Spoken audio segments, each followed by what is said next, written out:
Man, this is a really special one for me. If you talk to anyone that I grew up with in the 90's, who did I emulate on the court? Who did I try to be like? Who did I try to shoot like? Who did I try to rebound like? Who did I try to set picks like? Who did I dive like? It was this man, Charles Oakley, number 34, New York Knicks. My first time ever going to a Knicks game, March 11th, 1995, Knicks Supersonics. The first thing I did was buy a number 34 Charles Oakley jersey. Wow. I didn't take it off for weeks. I looked up to this man. I've defended this man. He is one of my favorite athletes, regardless of sports, of all time, and it's a very big week for him. His brand new book, The Last Enforcer, out this week, written alongside the great Frank Isola. I can't tell you how big of a deal this is for me, Charles. Thank you so much Thank for the you. time. I really Thank appreciate you. it.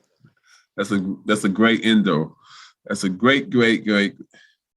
I'm just glad to be here. Today is a special day.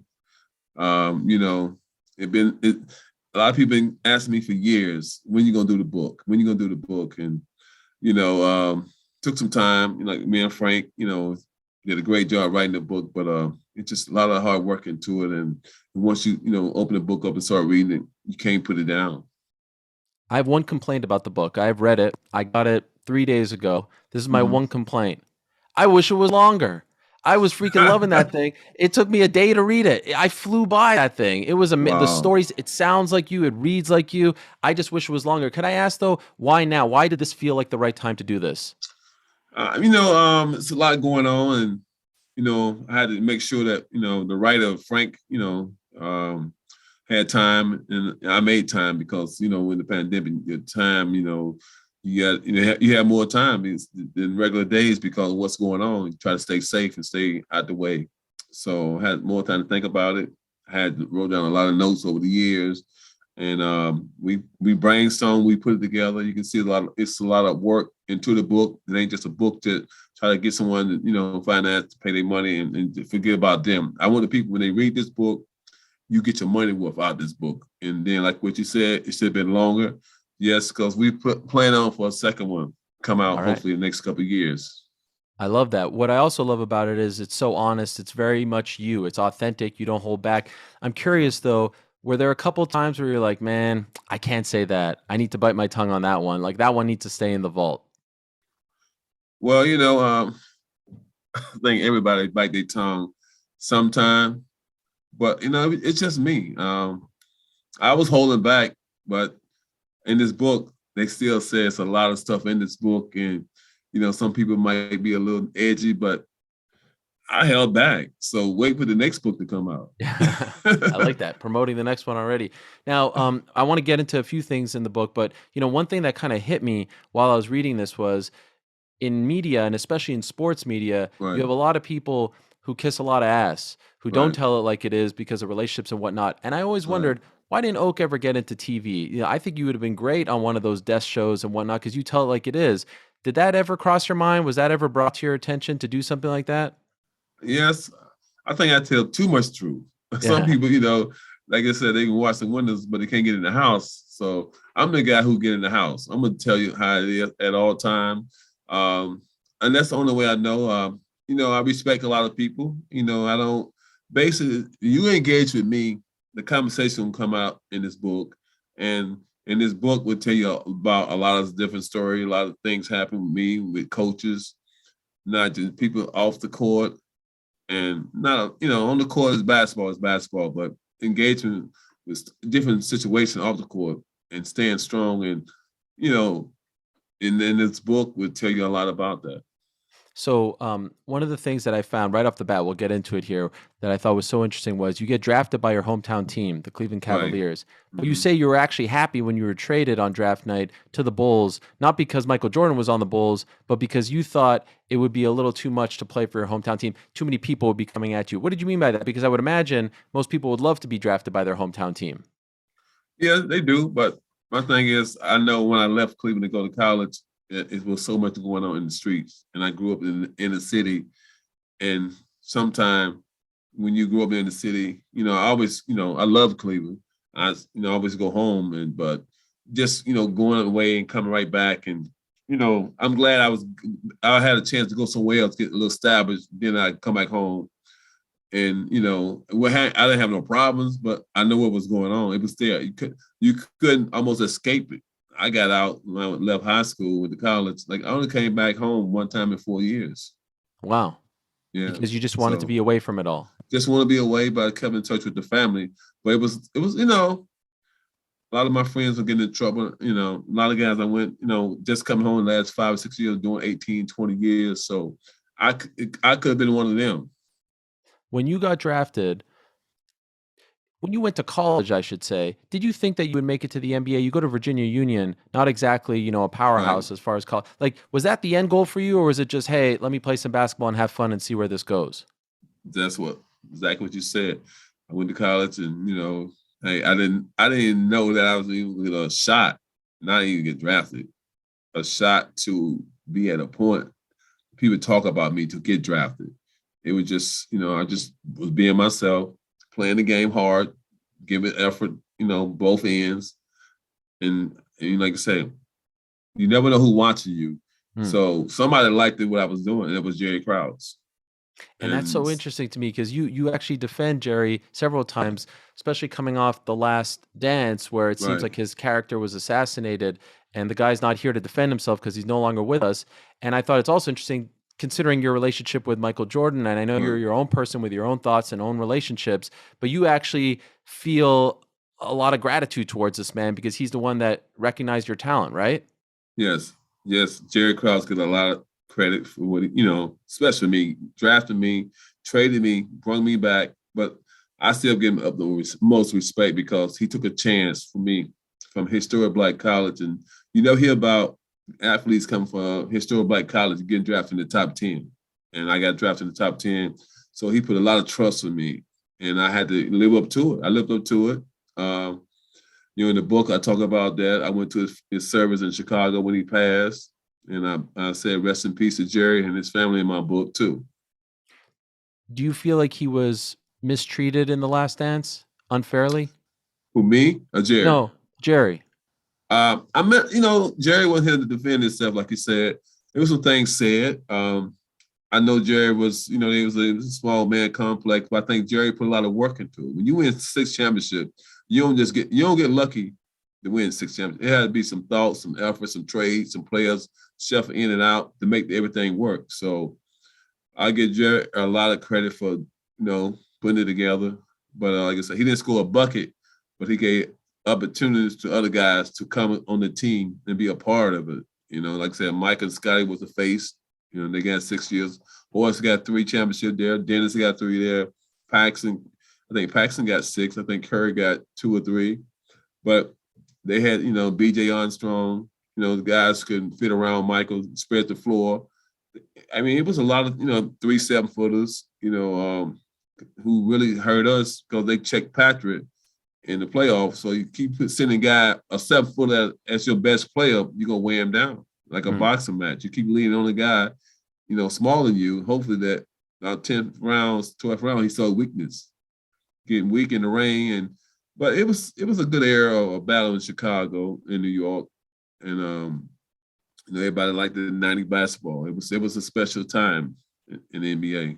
Oh yeah, I have a million questions about that, but I did want to ask you about your Bulls run. A lot of people forget about the Bulls run, early days with MJ. Right. When you got to Chicago, could you tell that this man was going to be special? Because this is still 85. He's not quite Right. the MJ did you notice right away that this guy has something special? Yeah, you can tell by practice. I mean, you see it in practice. In a game, it's easy.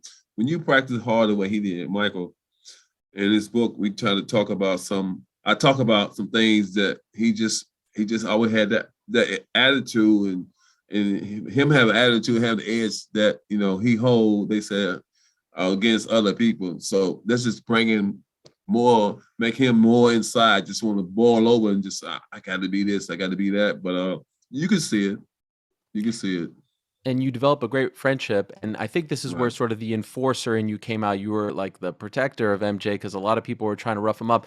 Before getting as a Virginia Union player, were you also the enforcer there, or were you more the star who other people were protecting? Nah, I was the leader and I was the enforcer. I always protect my teammates, and we had gotten a couple incidents in college, and my team against another team was like a little brawl, but it was crazy. But coach was telling everybody else to go to the locker room, and I seen like other students from my school was getting into it, so I ran back out and got back into it with the fight with the other team on the court, and I was like, hey, a friend of mine's, and I see him in trouble, I'm going to help him. So there's a lot of crazy stuff happening in college.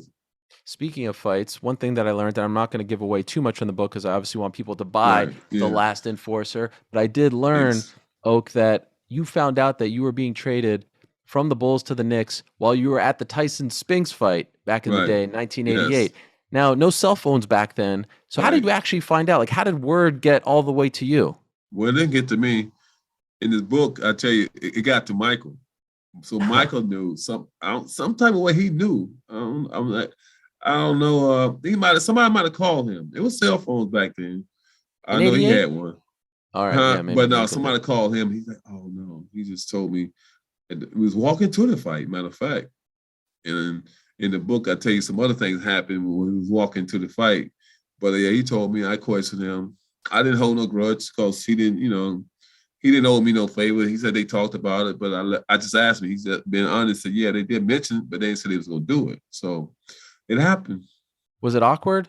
You're sitting there with him and now Um, you're no longer I teammates. mean, yeah, basically us being so close, and I think in the book, you can see how close we was Right. when I did some things, for his 40th birthday party. But it's just one of them things. I mean, I didn't hold no grudge with getting no Jerry Krause, Michael, no one. I figured like I still had opportunity, I had a job. So that was the most important thing. They didn't Were you cut me. They traded me. Right. Were you excited about joining the Knicks? Like, you're leaving at that time, this guy who clearly is going to become one of the greatest of all time. You could see it at that point in 88. Were you excited about Well, the opportunity to go to the Knicks? yes, I was, because they got to trade me to a team that didn't have no talent. Right. But they had Patrick, some other guys, and I'm feeling like I'm the missing piece, because most of the time a team trades for you, you're a missing piece. So when I got to New York, I was just like, wow, lights brighter, the city they named twice. But it was fun, just coming here in New York. What was your relationship like with Patrick before you joined the Knicks, leading up to that We point? didn't have a relationship. I think when I came out of high school, I played him against this class in Akron, all the high school. And then he went to Georgetown with the Union, never played, until I got to Chicago. He's in New York. We didn't have a relationship, but I mean, I can get on with anyone, Hmm. ain't about jealousy or this and that. So we played 10 years together in New York. We didn't win nothing. We went to Houston. We played Houston in the finals in '94. We lost, but it was a lot of ups and downs. But we showed that a team, you can bring a team together if you get the right pieces. And we had a chance. We didn't never get back to the finals, but we went there. So when you joined the Knicks, 89, 90, it's a lot of transition, coaches, changes.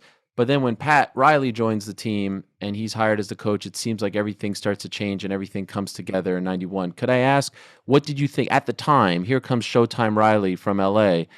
Were you excited about this? Did you think it would work when he joined the team?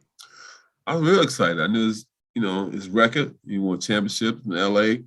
I knew he had a good game plan because, like I said, he won several championships in LA. Say that again. But no, in New York, this guy, like I say, he got a championship. He's showing he can win. So you have to give him the respect. And that's, my whole game changed, because he called me, he said, oh, I want to talk to you, da-da-da. Want to cut your minutes. I couldn't argue with him because I had to let him put his game plan. You never know until you give someone a chance. So I gave him a chance to put his game plan in, to do what he had to do with every player on the team. And, so I trusted him. Is it true early on that he took the clip of Jordan dunking over Ewing on the baseline in 91 and replayed it for you guys over and over again, like to make you watch it and tell you how disgusted he was by that? Is that a true story? Um, Not right off my recognition. But he did do a lot of film work, a lot of clips, and he Yeah. definitely believed in. He trying to, all in your mind at all time. It's basketball. Hmm. It's the team you playing, this and that. But he kept you engaged. That's one thing he did know how to do: present and keep you engaged as a coach. So in this book, I talk about him in other ways that when he went to Miami. He left New York, went to Miami, but I think that he definitely know how to prepare you for the moment. All right, quick timeout. Great conversation with the Oak Man. I do want to tell you about my good friends over at BetterHelp. We love BetterHelp. We are very honored that they are a part of our little engine that could. And as you know, I've been talking about mental health. I've been talking about being healthier up here, down here, everywhere. We want you to be better. And if you think you need some help, then I want you to visit my URL at betterhelp.com/AHS. Why? Because BetterHelp will assess your needs and match you with your own licensed professional therapist. They'll connect you in a safe and private online environment, and you can start communicating in under 48 hours. With BetterHelp, you can send a message to your counselor anytime, receive timely and thoughtful responses, and if money is tight, BetterHelp is more affordable than traditional offline counseling, and financial aid is also available. Best of all, anything and everything you share is confidential. I want you to start living a happier life today. As a listener, you'll get 10% off your first month by visiting our sponsor at betterhelp.com/AHS. Join over 1 million people who have taken charge of their mental health today. Again, that's betterhelp.com, HELP.com/AHS. Please support them.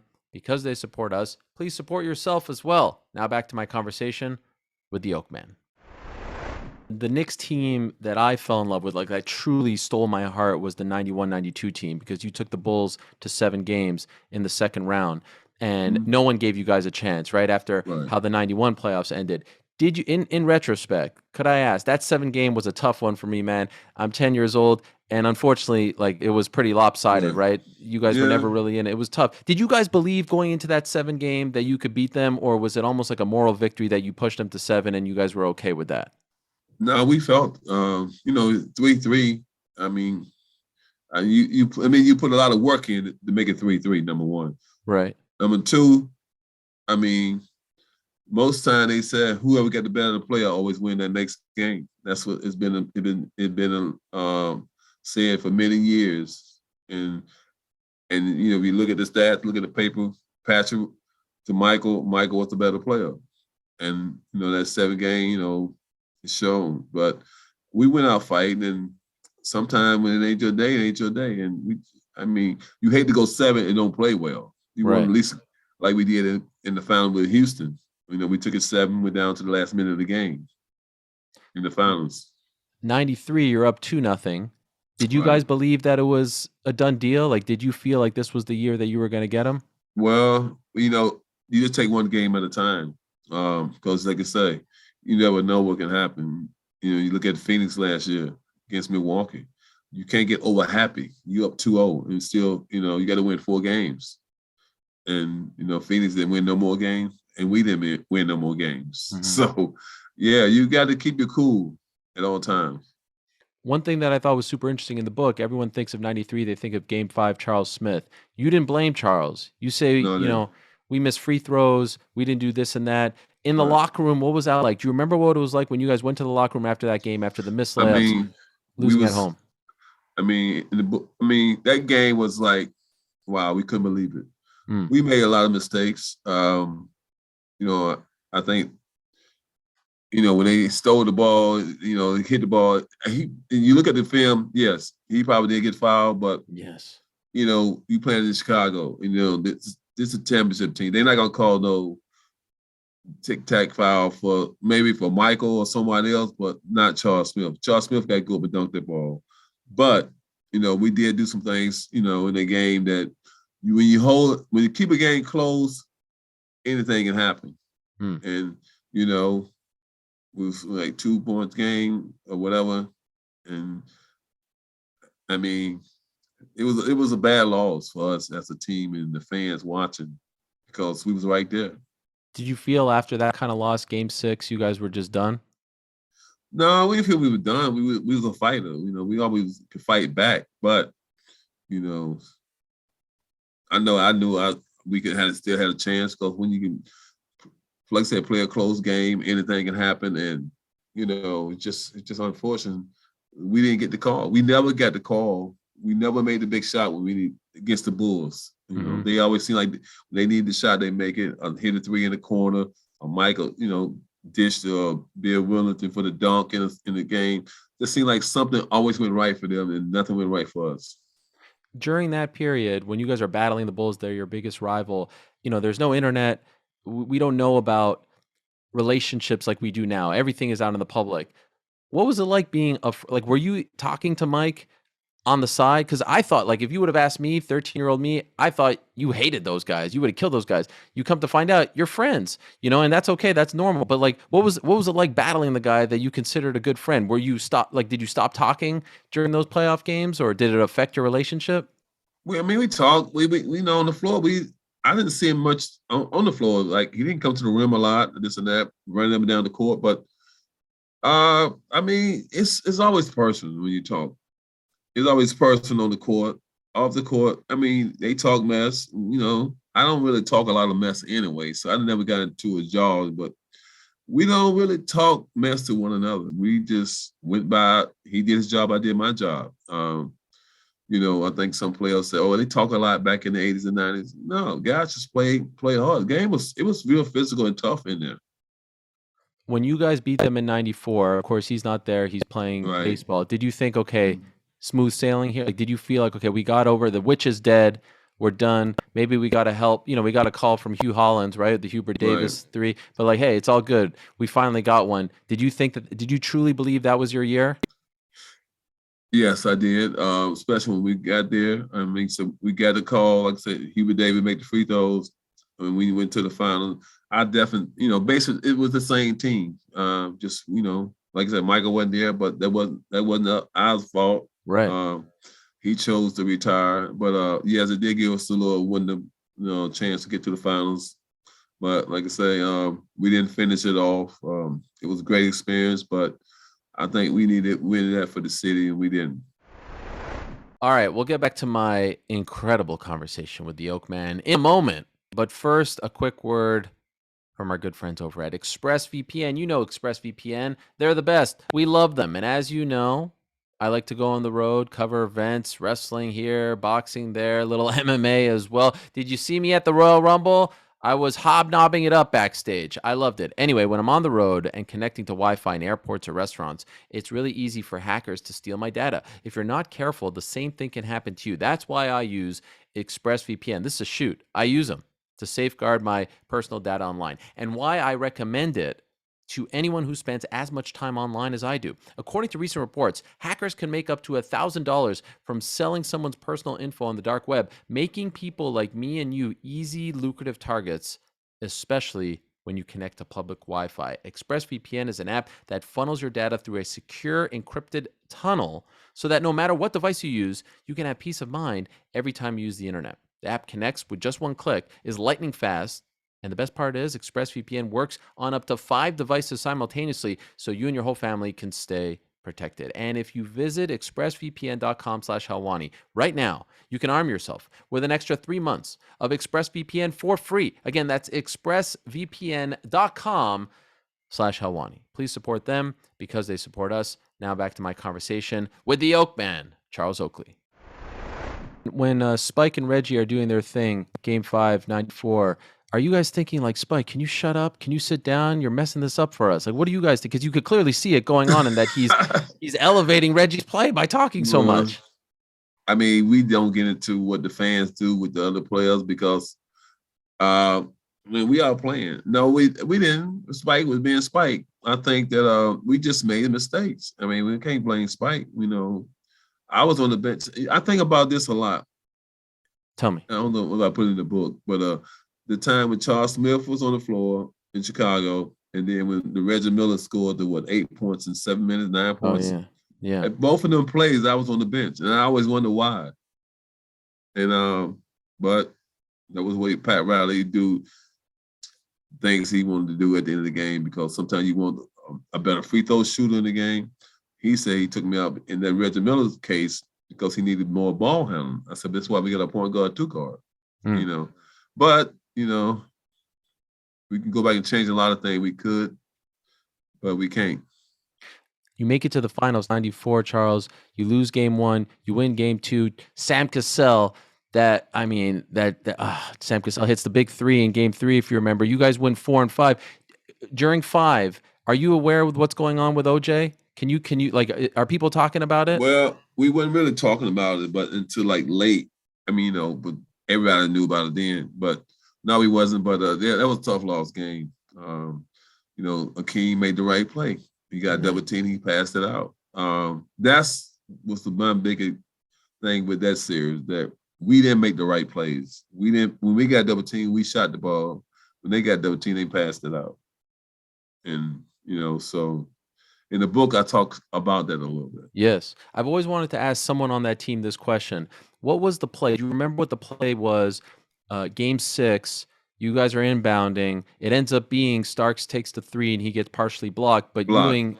Ewing said he was open in the middle. Was the play for Starks to take the 3, or was it to go to Ewing inside? Ewing always open. He always say open. But I think that it was a 2-man at the timeout. It was a play for Patrick and John.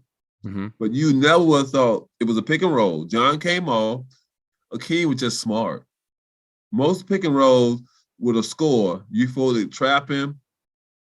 If he stopped, you supposed to contest the shot. See, when we run the same play, Patrick stayed back. When they run the play, Akeem just more agile, more quicker, and he got a 6'10" body, but he played like 6'5", 6'6" sometimes because he played soccer, so he can do more from side to side. So he got a hand on John's shot. I mean, he closed out. Yeah. I mean, in the game, that's what you're supposed to do, put extra effort into what you're doing. I mean, if you can get there, I'm trying to, make him shoot it long, but he blocked, he tipped it a little, and just like, ball never got to the rim. And, John didn't have a great game. Yeah, we know that, but a lot of guys wonder why Orlando Blackman didn't get in the game. Yes. So I think in my book, I tell, it was a Pat Riley decision in the book. Crazy. Come on, man. It's game 7. The championship's on the line. And it's because he wants to bring his wife on the trip. He's a veteran. Why can't he bring his wife? But he had his rules. I mean, he was a control freak. And, in the book, I talk Orlando Blackman's wife is the reason why the Knicks didn't win the championship in 1994. That's crazy. Well, I ain't going to say that's the reason why, but I think when a guy scored 20,000 points and his game was like, he was one of the best at setting people up and getting people in the air, jumping to him and going to the free throw line. So all we needed was basically a bucket from him, his smarts on the court at the time. When Starks is missing all those threes, is anyone saying something to him like, "Yo, man, can you chill a little bit? Can we, go get an easy bucket?" When you playing in the game, you don't recognize what's really going on. But now you see most of the guys on these teams, they got stat sheets during the game on the side. We didn't, they didn't let you look at stat sheets in our era. So you had to play the game and wait till just about when the game was over to see the numbers. And they may have your points on the board, but they don't have your field goal percentage, how many shots you took. So I don't know. Could have been a different. We had it on the bench. Somebody else could run more attention to the coach. That's what the assistant coach wanted to do. They get a stat sheet after every time out. Right. So they knew what was going on. They could have made a decision of putting somebody else in. They just didn't do it. When you guys lose in 95, and of course the finger roll ends it against the missed finger roll against the Pacers, did you know that was going to be it for Riley and the Knicks? Like, could you tell that the end was coming? No. No, I mean, no, I didn't. Because I didn't know that was management, financial stuff going on behind. We didn't know. So in the book, that they talk a lot about, he could have dunked it. I don't know what happened. He do have small hands. That could have been a problem. The ball could have slipped out. I mean, your teammates, so you try to not set nothing in a bad way, because could have been me, could have been anybody, like the Charles Smith. I mean, we had to take out the team. So sometimes you just have to take out the team. So the thing I always respected about you as a player was, like, again, I'm telling you, like, I tried to emulate you, diving, picking, because you were the enforcer. Like, you had everyone's back, and I love that about you. You're a fighter. And so you've sort of referenced it a couple times in the interview, and I've seen other stuff throughout the years. It feels like your relationship with Patrick isn't great. And that I have to say, it kind of breaks my heart, because I know how loyal you are. And so it feels to me like you felt like you were betrayed by him, and that's why you're feeling this sort of way. Could you tell us what's the state of your relationship with Patrick? Because I think all Knicks fans want to see you guys friends again. I mean, it's not. It's just conversation. I mean, commentators and people who do broadcast games, they talk about me. I don't take it personal. It's just part of the game. I mean, in his book, yeah, I might have said some things, but I mean, I played with him 10 years. I think I should know him more than a lot of other people. Um, I just feel like he didn't trust the players in some situation, especially in the Houston series. And he might have had one good game out of 7 in the Houston series, but he kept shooting. And, that's the thing back then. Like, superstars, would always keep shooting the ball and say, I'm going to get hot sooner or later. But sooner or later, when you're in the finals, ain't no later. It's now. But, in the book, yeah, I probably said some things about it. But that's in every book. Scotty talked about Michael Jordan. I mean, Sure. what can you say? Was he a good teammate? Was he a good leader in the locker room? He would always make those predictions that you guys were going to. He made always. I remember the year he made. I'm going to get MVP instead of saying we're going to get to the finals and try to win a championship. Mm-hmm. I mean, he wasn't a good leader. I'm not saying he probably heard it before. Guys couldn't go to him and with a problem and he can try to solve it. Or just give him encouragement. He didn't have that. A lot of guys on the team didn't respect him because it's things he did around the team, and he didn't ever show. Makes like guys was like, always a question about him. When you got a question 6 or 7 things out of 10, and you're your leader, that ain't good. So it's a lot of things that happen, but it kept in house during the era. It wasn't social media, it wasn't this and that. I mean, he was hard to deal with, hard to play with. But a lot of guys might not say that on the air, but they say it behind his back. He was just hard to play with. When's the last time you spoke to him? I haven't spoke to him. I mean, especially after the incident happened in the Garden, that he didn't come to my rescue. And he didn't reach out to you at all? No. Nothing? Not even a text? I got your back. I'm sorry. No. Nothing. Nope. Damn. And my thing is, I played with him. In his book, it would tell you 10 years, a whole decade. I always had his back. I think about 6 years ago, they offered him a D-League job. I said, how can you offer the second, probably the top 2 best player? I mean, one of the best top 2 players ever played for your organization, a D-League job. But there's a lot of things went on with management him that a lot of people know, but haven't got out. But I mean, it is what it is. I'm gonna still hold my head up high. I know a lot of people say why I'm not talking about it. It's just conversation about commentator talking about me, my skill level, not that. I don't take it personal. I mean, but he's a sensitive guy, so he probably will. If he called you up and says now, like, I'm sorry for not having your back, that was my bad, will you accept it? No. Why? Because I mean, everybody was saying all this and that. He didn't, you got Reggie Miller, Brad Dolan, all these guys I went to war with, Brett Davis, calling me and oh man, sorry, we wish that wouldn't have happened, this and that. He didn't call and say that. He didn't call and say. He said something about 6 months ago about it. Like, it's been 5 years almost, 4 years. Right.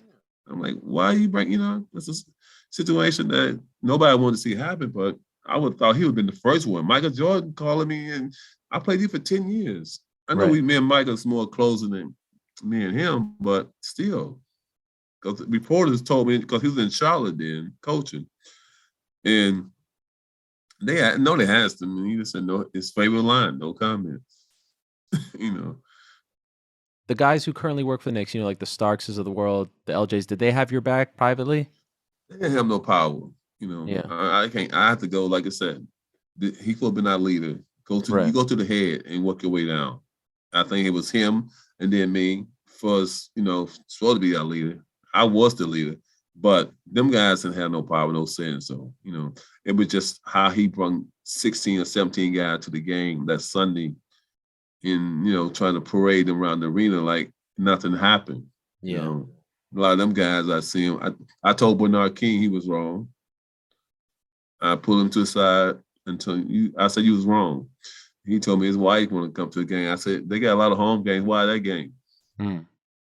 So I really, and then a lot of people say, well, I said, Bernard, you know better. You had issues before. You had run-ins with people. This man made you turn off your Twitter account because you said something about Carmelo Anthony. It's a lot of stuff going on. Right. Okay, now going back to the 90s, if I can, when Riley leaves via fax, how do you feel about that? I mean, things happen. People do things their way. You know, I guess his contract was up, right? Yeah. But it I was just like mean, he kind of announced it via the fax, and people, Pat the Rat, they called him and all that stuff, hey, like I said, this guy for being a leader, this and that. You never know what a person gonna do in life.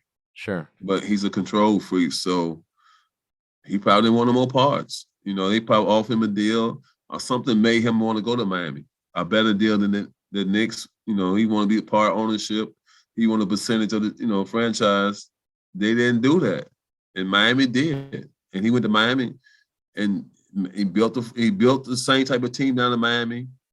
And then a few years later, he adjusted what he didn't do in New York with us, and won a championship. And then he just again brought LeBron in and Bosh and win 2 more championships.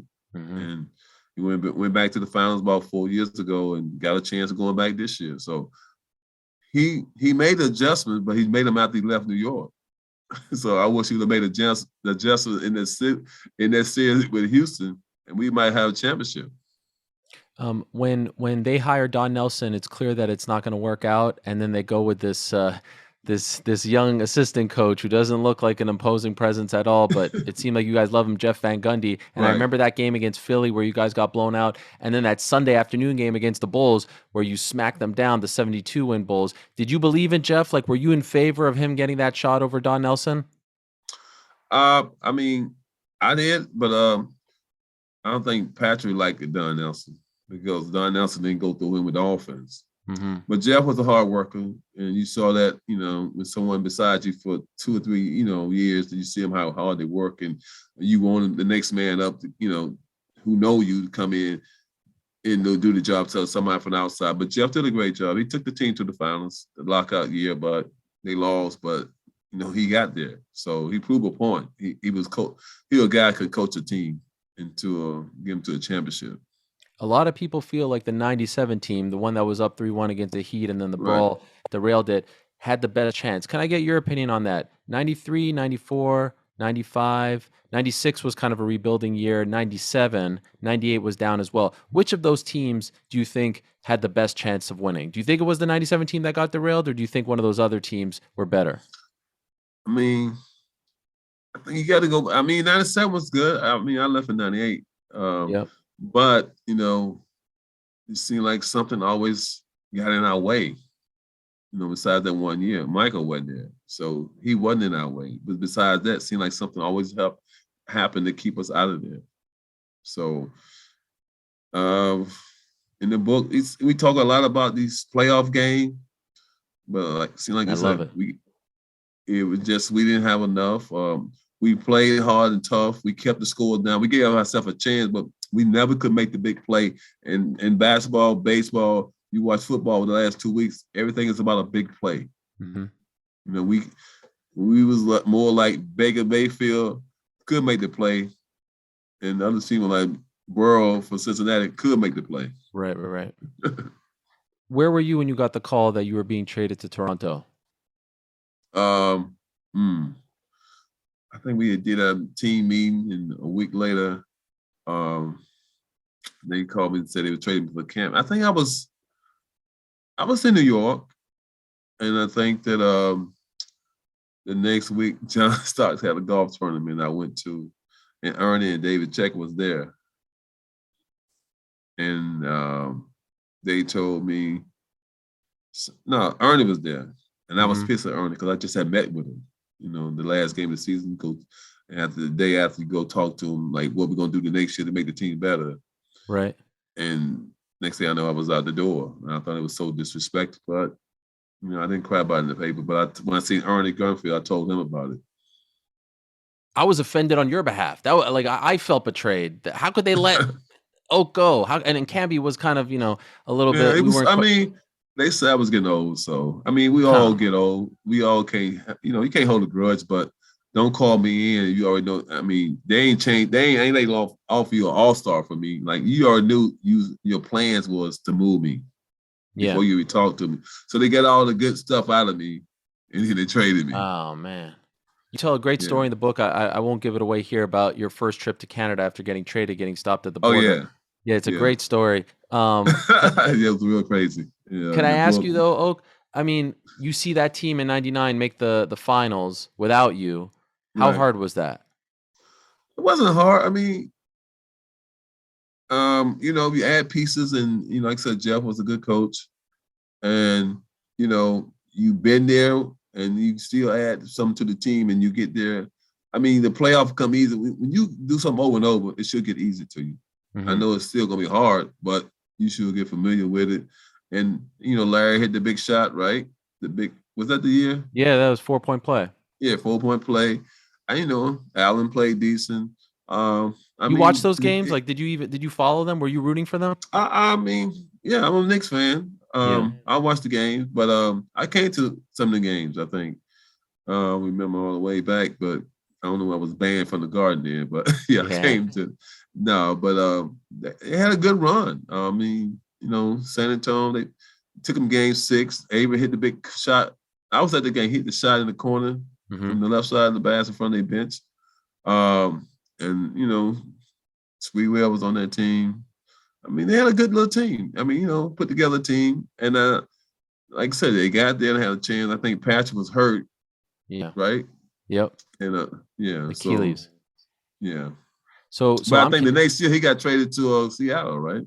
well. One more year, 2000. They beat the Heat in the second round and then lost in the conference finals to Indiana. I mean, I could talk about this all day, but we don't have all day. I'm Canadian, so it was cool. I was like, all right, if he's gonna go to one place, let him go to Canada. Let Oak go to Canada. We'll take care of him in Canada. Right, But could I ask you, Oak, 2001 Game 7, Vince Sanity decides to go to his graduation right. in the morning of the Sixer game, misses the last second shot. As a veteran, as the leader of that team, and I know you were kind of looking after Tracy and everything, like, did you think that was a good idea? Why are you going? I mean, it's a graduation, man. Why are you going in the morning of Game 7? I mean, yeah, we talked about it, but he was young and he wanted to walk with his class from when he went to college. So I mean, things like that, you gotta let families, some with the family, you gotta let guys be themselves. And like I said, management, and then said nothing, nothing for me to say. Sometimes you gotta see what management do, and then you do. But in that case, it was all on management, and it wasn't on the players. I mean, we knew he was coming back, but some people can do two things in one day: fly somewhere and fly back. And he had a good game. We just, we like I said, went down to the last shot, and we missed. He took the shot and missed it, so it was a 1-point game. Mhm. I think some people think that if he doesn't go, you maybe win that game. We'll never know. It's one of those things. Man, could Now, have. I've said, I remember when KD and Kyrie chose to sign with Brooklyn over the Knicks a couple of years ago, and I Mhm. put out a tweet. I'm still, I still support the team, but it's been tough at times. And I said, anyone who says this is the darkest day in Knicks history is not a real Knicks fan. The darkest day in Knicks history, without a shadow of a doubt, is when they dragged you out of that place like a piece of garbage. That to me was the one time where I thought, I don't know if I could do this anymore. I don't know if I can support these guys anymore. When Mr. Dolan went on the radio show with Michael Kay and was trying to slander you, I mean, I was Right, there you tweeting at go. you. I was a lot of people had your back in New York. Knicks fans Right. had your back, and that was hard, man. Because I think before that point, your jersey should have been retired already. You should have been Thank you. treated like an absolute legend. And so, can I ask you? Do you think like you're going to be asked about it a lot on this tour, Right. and Yes. I'm Yes. sure you have to relive it over and over again. Right. When you think about it, do you wish that you would have done something different? Do you wish it could have been avoided? Do you wish there was something could have changed, or was that just like Right. a combustible situation that was going to blow up regardless? So in the book, trying to explain, but maybe I shouldn't have went to that game. I was just trying to go because I know the Clippers was in town and go see a good game. But it Mhm. was just sad what happened, and for the fans to see, the family to see, and playing for a whole decade and get treated like that, it's just bad. So we still in litigation right now, and I really don't like to talk about it a lot because it brings back memories. And I know what happened the first month or two. I was going home to my wife and couldn't sleep at night thinking about somebody breaking the house, trying to come in and beat me up or something. It just stayed on my mind for a long time. Really, really. I mean, those Yeah. dudes. Did they break your watch? No, they didn't break. I handed it to the guy. I'm always thinking, Okay. get a 75,000 watch on. You don't want to just, But no, it was just sad. Did you I say wish I something would. to him? No, nothing. No I words were didn't get exchanged. nothing. No word. I didn't get close enough to him to say nothing to him. He tried to say I said something to him, and Hmm. how can I say something in front of 20,000 people and nobody look around to see who was how? He said I was howling at him. He been lying the whole time. Everybody saying he got a lot of money, he can do things. No, you just can't do that. I think that it should have been a riot the next day when he did that, because Hmm. he would have been a man who in power caused a riot in Madison Square Garden because he sent them guys over there. In the book, I was like, it's embarrassing, and the league didn't punish him at all. Hmm. No punishment for nothing. Did you ever have a good relationship with him? Was there I didn't ever a even know time? him. I didn't even know him. Hmm. So in the book, I tell you about some things happened in New Orleans, and he Right. didn't even shake my hand. You think if he's not the coach of the owner of the Knicks, that LeBron would have signed with them in either 2010 or a few years ago? Because in the book you reference that as well. You think he's the reason why LeBron never came to New York? 1,000%. Damn. Yes, he held back. He could have had KD, Kyrie. I mean, he holding back from getting a marquee player in this city. As long as he owning the Right. team, they're not coming. Guys call him. They calling me more than ever right now. We really, with you, go what he did to you. You never know who he might do it to. So a Sure. lot of guys, at least they respect me. So in the book, I talk about that. Right. When you had that meeting with him and Adam Silver and Michael was on the Right. phone, was it close to being resolved in that meeting? No, because it just had happened. I mean, Mm. I gave him a conversation. I did try to go in there with an open mind, like hoping he could. But when he asked me that same day, invite me to a bowling party, we can walk in with him. Everybody can think we cool. I'm sitting like, are you serious? You see what just happened? My grandfather turned on their grave because they raised me better than that. You want me to go Right. to? Then he came back with another solution. Well, 2 weeks we were playing Indiana. Looked at the schedule. Yeah. I think it was March of 11 or something. Maybe, yeah, March something. We were playing the Pacers Okay. in the Garden. Well, we'll bring you back. You can sit courtside with me again. I said, why always with you? We retire your jersey, roll out of everything and everything. I know it ain't that easy. Mm. He was trying. He telling you right there he was wrong. He telling you right there that he sent them guys over there because he taken up for what happened, trying to prove, trying to make me happy. He never tried to make me happy. He want to shake my hand. Hmm. 3 years before that. Is there anything he could do or the Knicks could do now to fix this? Is there anything that, like, I even don't if know. a public? I was whatever I would do, I would put the fans in my thoughts because they was behind me. And in Hmm. the book, they showed me so much love and people in the city. So I'm willing to always talk, but he don't want right. It been several other incident. I think in this book, I seen him in Vegas about him. So it's always something about him. He keep doing the same thing and getting away with it. Would it bum you out if you never go inside MSG again? Like, do you feel like that will be something that will bother you? It would bother me for the fans because when I was going to the games, they always come to me, take pictures, shake hands. I miss that from the fans. So I'm walking down the streets of New York, wherever I'm at. I mean, I take pictures with them, but being inside the garden with the fans, it's a different space, and I miss the fans because they know real stuff, and they know over the years of watching people play basketball, they deserve better. Just a couple more minutes here, and then I'll let you go. And this No has been problem. such an honor for me, Charles. I can't even say it enough. Could I ask? I mean, I'm dying to know your thoughts on this current version of the Knicks. We got really excited last year, Right. 4 seed, and now it seems like we're back to going to the lottery. What's wrong with the Knicks right now, in your opinion? Um, I think I've been watching a few games, and I don't know. It's just I think they play hard, but now you playing hard, you got to play smart, you got to play together. The chemistry, I think that They don't have a they don't have a rotation, and that's that. This late in the season, you got to have a rotation. I know guys been hurt. Protocol. Some guys had to sit out, miss games, but you still got to have the chemistry. This ain't there. I mean, I thought after the last year, losing to Atlanta in 5 games, that everybody would come back. You would see a different. I know they came out early in the season, and they, first 5 or 6 games, but since then they tail off. They win 1, lose 2, but they just got to get, at the All-Star break, hopefully they can just gel and get it back together. Do you think Julius isn't fans looking for more, huh? Yeah, Julius. It doesn't seem like is he just not cut out for New York? Well, he did the wrong thing. He gave the fans a thumb down. I mean, that's gonna be hard to live past in New York because the fans, you can't worry about what the fans do. Fans been doing stuff, booing stuff. When I played and before I played, they're gonna keep doing it. You ain't playing. I mean, they paying money. I mean, they come to see a good game. This New York.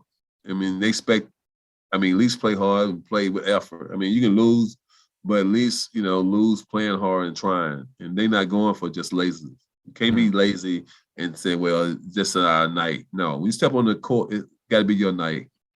In your mind, you might not win. You can't win them all. So in the book, I talk about, we had the same situation. We got booed a lot. But you can't let it get to you. I mean, you can't, they pay you a contract. They expect you to play hard and play well. Fair to say you think MJ is the greatest player of all time? Greatest player since I've been living. Fair. Yeah, him and LeBron, the top 2. What about MJ, the owner, MJ, the GM? Do you give him crap for that? I mean, it hasn't been the best run as an owner and GM. I mean, it's hard to get good players in the draft. I mean, it's hard. I mean, he got the ball kid. He, might be the best player he had since he had the team, but it's just tough. I mean, a lot of teams going through it. I mean, you trying to get players. You draft a player, he's great in college and this and that, and come to the NBA, it's different. So it's a lot of number 1 draft picks can't average 20, 25 and 5. They average 12 and 13, or 12 and maybe 5 or 6. And you get number 1, you want to come in and make a difference. Not keep where you at. Let me tell you something. In the 90's, yeah, no, I get that, and I'm trying to have some fun with him because he broke my heart so many times. But in the 90's, when you guys would show up, your heart, he broke a lot of people's heart. I mean, yeah, that's for real. He was a freaking assassin. I don't know. It's just like in sports, if that one team can hold you from doing a lot of things in life. He always said, well, I was born at the wrong time. So he said, I tell him I can control when you're born. So, but hey, we still here talking about it, and it was some good days back in them days, and I hope the Knicks just get back on track for the fans. Got to do it for the fans. For real. Can I just ask you before I let you go? When you guys would show up in the playoffs in the 90's with the shaved head, the black shoes, the black socks, I love that. It always, Patrick was my guy. I gotta admit, I love that. He wouldn't do it. Why wouldn't he do it? Why wouldn't he do it? Come on. He everything. See, people always try to critique what I'm saying about Patrick, but they don't know. It's a lot of stuff we had to put up with Patrick. But we said, everybody, we're gonna cut our hair and wear black shoes. Yeah. Oh, my hair, I ain't cutting my hair. I'm like, come on, man. I'm like, really? You looked so damn cool with the shaved head. Now he don't have no hair, so what's the big deal? You looked so damn cool with that shaved head. I loved it. Hey, last question. I'm a fight guy, right? I cover MMA, boxing. I love fighting. That's why I loved you, because I loved fighting. Right. If there's one guy you could choose to fight, like to legit fight in the ring, in the cage, throughout your career, who would it be? I feel like everyone would guess Barkley because you had the stories. You had Jeff McKennis. You had Tyrone Hill. We know all the stories. But if you could pick one pay-per-view main event, Las Vegas, all the lights on you, one of these big fights, who do you pick? Shaq. Shaq? Why? Yeah, because he been calling me out. I'm the number 1 guy he want to get into the ring with, so I'm calling him out. So you would do it right now? You would do it now? Right now, yeah. You would fight Shaq? 75. He might be 100 pounds heavier than me, but I still get in a ring with him. Because celebrity boxing now, everyone's Jake Paul, this and that. You would fight Shaq on one of these cards. You want it? You're calling him out. Shaq or Lamar Odom, either one. Okay. We'll make it happen. I like to fight big guys. I don't want no little small guy. Paul, no, he's too small for me. That's right. They're my homies, though. That's right. From Cleveland.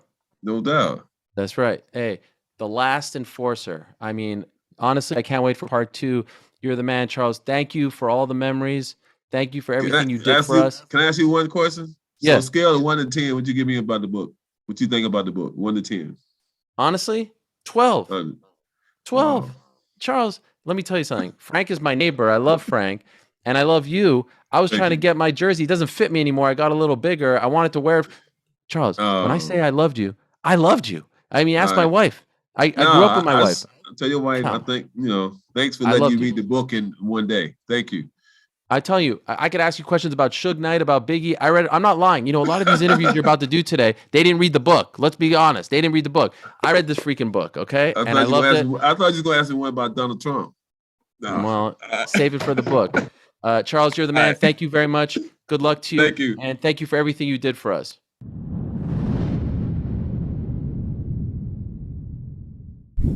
Thank you so much for watching this episode of the Ariel Helwani Show. If you want to check out some of our old episodes, or if you want to stay up to date with all the great things that we are doing here, please do like and subscribe to this here page. Trust me, some really cool things are coming up.